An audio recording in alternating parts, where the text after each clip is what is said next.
Welcome to the Seller Roundtable e-commerce coaching and business strategies with Andy Arnott and Amy Wees.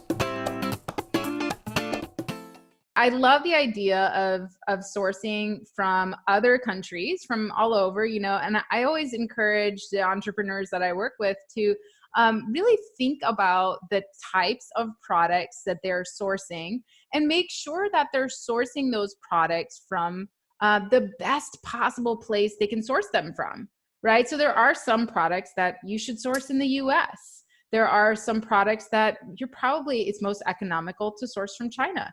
So, going along with the sourcing from India, why should you consider sourcing from India?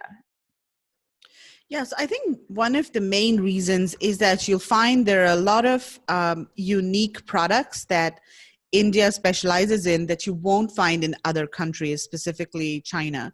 So, India has a lot of handcrafted products that the suppliers manufacture, and these are very unique kind of indigenous styles that would help differentiate your products from products that other sellers source from China. And a lot of these products are very attractive and colorful, so they're great for e-commerce.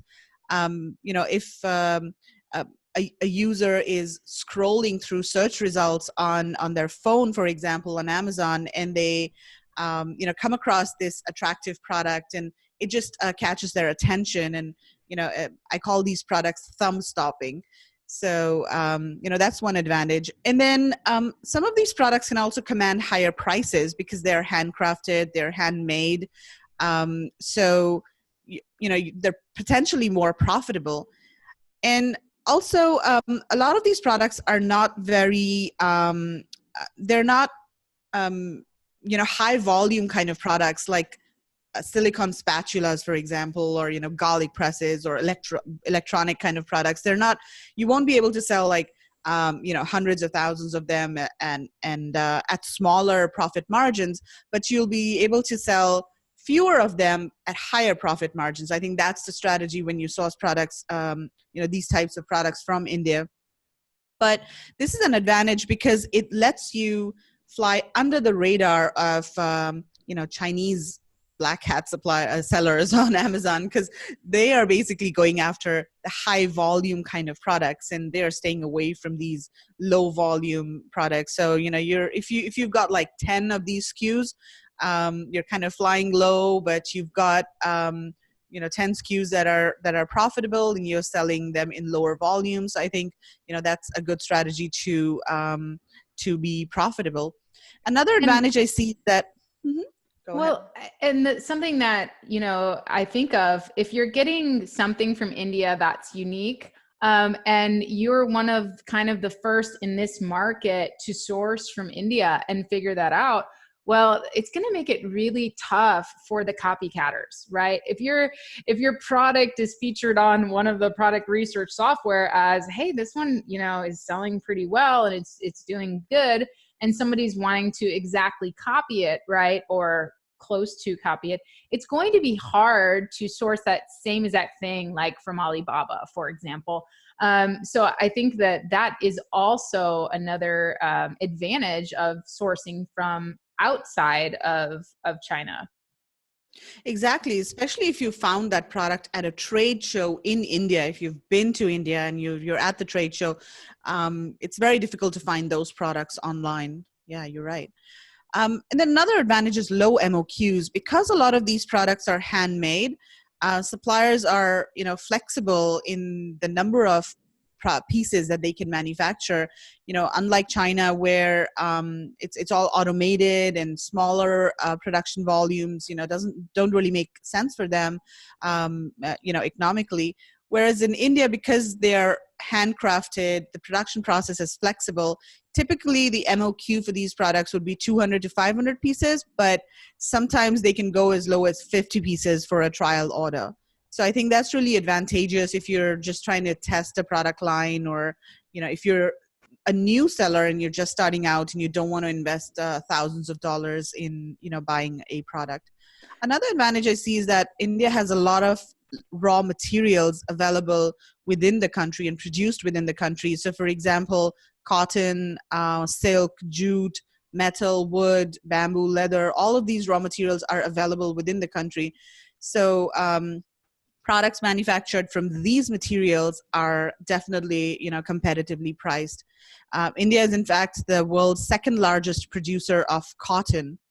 So, cotton apparel and all the other products made out of cotton, furnishings, for example, curtains, cushion covers, things like that. They're very competitively priced. Another advantage I see is that if you're sourcing from India and you have your own designs, your IP is safer. And the reason I say safer is because Indian suppliers generally have more respect for IP. Unlike Chinese suppliers where they won't hesitate to copy your product or give your product design to another buyer. In India, they are more respectful of buyers' IP and they take it more seriously. They themselves invest a lot in their own R&D and design development. So just as an example, when I went to the trade fair in Delhi earlier this year in preparation for the trip, the exhibitors there wouldn't let me take photos of their products because they're very protective of their own designs. And so, similarly, they're very respectful of buyers' designs as well. I was recently talking to a sourcing agent in India, and she said that a buyer had approached her from the US, and the buyer sent her a photo of a product from a famous brand, and the buyer said that, hey, can you help me make this product? And then the sourcing agent went back to her and said, are you sure you want to make this product? This is this is so-and-so company's design, and I don't think you should make this product. You have to, get your own product or be, differentiated somehow. So, I mean, in China, they would never do that, right? I mean, if you go to a sourcing agent or a supplier with any product, they won't care where the product is from, and they'll just say, yeah, we'll surely make it for you. So I think that's one other difference that, or one advantage of sourcing from India. Another advantage is that most of the suppliers speak English, so communication is smoother. There are actually more than 22 official languages in India.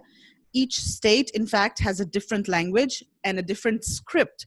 So, I'm from north of India. If I go to a state in South India, I will not understand their language. The script is totally different. So English is a language that enables Indians to speak to each other. It's actually the second official language in India. So, communication is smoother. There's lower chance of miscommunication when you're talking to your supplier. Your contracts can be in English. When you're sourcing from China, they have to be bilingual. And, you don't need translators when you visit trade shows or when you visit your factories. So I think that's another advantage. And then lastly, I would say that, there's no Trump tariff, at least as of now. So, that's one advantage. If your product is hit with the Trump tariffs, you could consider finding suppliers in India, and that would help, manage your costs a little bit. Yeah, and I do think you do have to consider your relationships, because a lot of people have relationships already established with their factories, and the cost of moving that from one to another still takes time to do that. However, I agree with you. If you're brand new in a product and you haven't really gotten into it that much yet, or maybe you're looking at expanding your line, and you can find a lot of these products in India, it would be worth checking out, right? Because then it's not as hard as when you're having maybe 100 SKUs already produced by 2 factories in China that you've been working with for 5 years, right? Thanks for tuning in. Join us every Tuesday at 1 p.m. Pacific Standard Time for live Q&A and bonus content after the recording at SellerRoundtable.com. Sponsored by the ultimate software tool for Amazon sales and growth, SellerSEO.com and AmazingAtHome.com.